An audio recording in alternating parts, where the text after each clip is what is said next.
اعوذ باللہ من الشیطان الرجیم بسم اللہ الرحمن الرحیم۔ آج ہم شروع کرتے ہیں سورہ نساء کا ترجمہ آیت نمبر 36 سے۔ اور اللہ تعالیٰ کی عبادت کرو اور اس کے ساتھ کسی کو شریک نہ کرو، اور ماں باپ کے ساتھ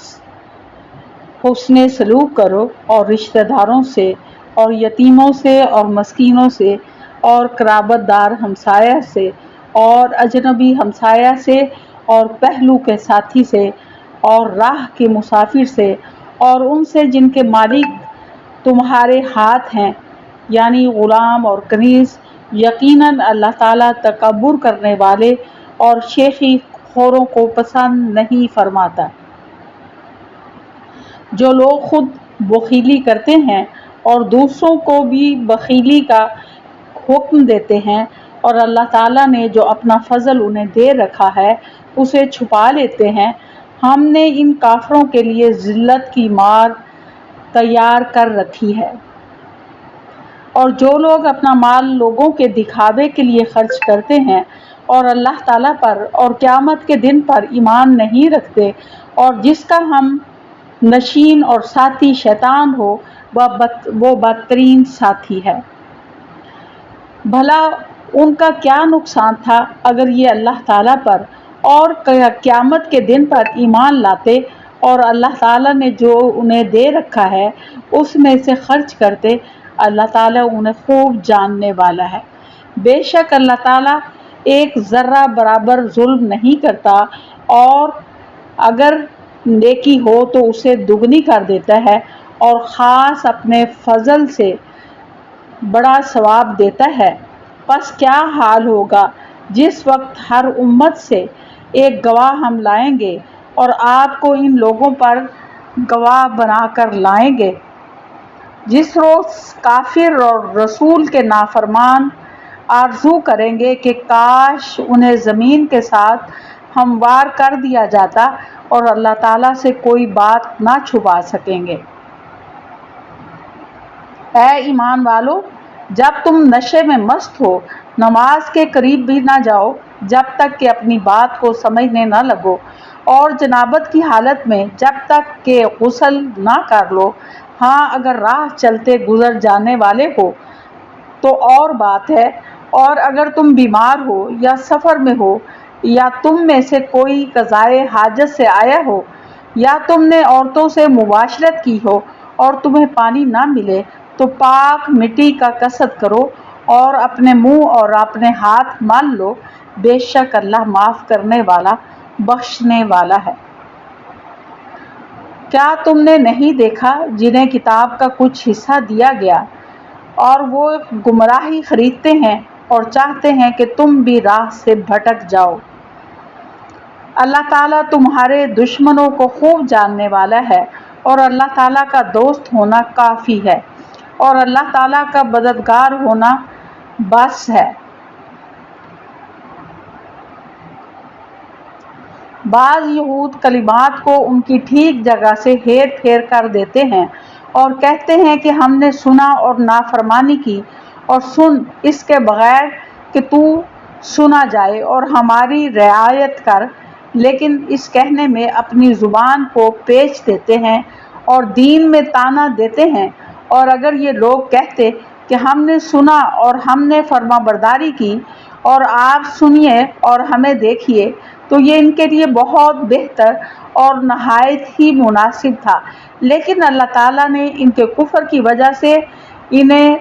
ان پر لعنت کر دی ہے، پس یہ بہت ہی کم ایمان لاتے ہیں۔ اے اہل کتاب، جو کچھ ہم نے نازل فرمایا ہے جو اس کی بھی تصدیق کرنے والا ہے جو تمہارے پاس ہے، اس پر ایمان لاؤ اس سے پہلے کہ ہم چہرے بگاڑ دیں اور انہیں لوٹا کر پیٹھ کی طرف کر دیں، یا ان پر لعنت بھیجیں جیسے ہم نے ہفتے کے دن والوں پر لعنت کی ہے۔ اور اللہ تعالیٰ کا کام کیا گیا۔ وَقَانَ أَمْرُ اللَّهِ مَفْعُولًا، اور اللہ کا کام کیا گیا۔ یقیناً اللہ تعالیٰ اپنے ساتھ شریک کیے جانے کو نہیں بخشتا، اور اس کے سوا جسے چاہے بخش دیتا ہے، اور جو اللہ تعالیٰ کے ساتھ شریک مقرر کرے اس نے بہت بڑا گناہ اور بہتان باندھا۔ کیا آپ نے انہیں نہیں دیکھا جو اپنی پاکیزگی اور ستائش خود کرتے ہیں، بلکہ اللہ تعالیٰ جسے چاہے پاکیزہ کرتا ہے، کسی پر ایک دھاگے کے برابر ظلم نہ کیا جائے گا۔ دیکھو یہ لوگ اللہ تعالیٰ پر کس طرح جھوٹ باندھتے ہیں، اور یہ حرکت صریحاً گناہ ہونے کے لیے کافی ہے۔ تو یہ آیات ہم نے پڑھی ہیں 36 سے لے کر 50 تک۔ تو اس میں اللہ تعالیٰ دیکھتے ہیں کہ کیا احکامات جو ہیں ہمیں سمجھانا چاہتے ہیں۔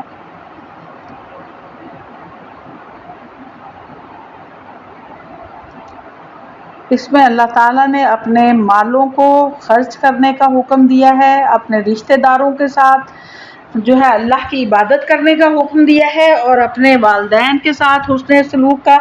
یتیموں، رشتہ داروں اور مسکینوں اور قرابت داروں کے ساتھ اور ہمسایوں کے حقوق جو ہیں وہ واضح فرمائے ہیں، اور اللہ تعالیٰ نے حکم دیا ہے کہ اس کے راستے میں خرچ کریں، اور کہا گیا ہے کہ ایسے لوگ جو کہ خود بھی بخل کرتے ہیں اور دوسروں کو بھی بخل جو کا حکم دیتے ہیں، تو ایسے لوگوں کے لیے اللہ نے ذلت کی مار رکھی ہوئی ہے، اور جو لوگ دکھاوے کے لیے اپنا مال خرچ کرتے ہیں ان کا بھی شیطان جو ہے وہ بدترین ساتھی ہے کہ انہیں جو ہے مطلب بری باتوں کی طرف رغبت دلاتا ہے۔ تو اسی طرح سے ایسے لوگ جو کہ کفر کرنے والے، ان کے بارے میں اللہ تعالیٰ فرماتے ہیں کہ ان کا کیا حرج ہو جاتا کہ اگر وہ اللہ پر ایمان لے آتے اور قیامت کے دن پر اور اپنے مالوں میں سے خرچ کرتے، تو اللہ تعالیٰ خوب جانتا ہے، اور اللہ تعالیٰ کسی کی نیکی کو ذرا برابر بھی ضائع نہیں کرے گا، بلکہ نیکی کو کئی گناہ بڑھا چڑھا کر انہیں عطا فرمائے گا۔ اور اللہ تعالیٰ فرما رہے ہیں کہ اس دن انسان کا کیا حال ہوگا کہ جب ہر امت میں سے گواہ لائے جائیں گے، اور نبی صلی اللہ علیہ وسلم کو ان سب پر گواہ بنایا جائے گا، یعنی ہر امت سے نبی جو ہے وہ اپنی امت پر گواہی دے گا کہ میں نے اللہ کا پیغام ان سب تک پہنچا دیا، اور تمام امتوں پر نبی صلی اللہ علیہ وسلم یہ گواہی دیں گے کہ سب انبیاء نے اپنی اپنی امتوں تک پیغام اللہ کا دیا ہوا پہنچا دیا، لیکن جو لوگ اللہ کی اور اس کے رسول کی نافرمانی کریں گے تو اس دن ان کی یہ خواہش ہوگی کہ کاش زمین پھٹ جائے اور زمین جو ہے ان پر برابر کر دی جائے، تو اس وقت جو ہے کوئی فائدہ نہیں ہوگا۔ جو انہوں نے برائیاں کر لی اب انہوں اپنی سزا جو ہے وہ بھگتنی پڑے گی ہر صورت میں، تو اللہ تعالیٰ جو ہے وہ حساب لینے والا کافی ہے۔ تو ہمیں چاہیے کہ ہم جو ہے اللہ تعالیٰ کے احکامات کو مانیں اور اس پر عمل پیرا ہونے کی کوشش کریں، اس لیے کہ اس دن جو ہے ہاتھ اور پاؤں اور انسان کے اعضاء جو ہیں وہ سب انسان کے خلاف گواہی دیں گے کہ انہوں نے ہمارے سے یہ غلط کام کروایا۔ اس وقت ہم اپنے گناہ جو ہیں وہ چھپا نہیں سکیں گے۔ اور اسے یہاں یہودیوں کا بھی ذکر ہے کہ اللہ نے انہیں کتاب میں سے ایک حصہ دیا تھا، لیکن ان لوگوں نے ہدایت کے بجائے گمراہی کو خریدا، اور یہ بھی حکم دیا گیا ہے کہ نماز جو ہے وہ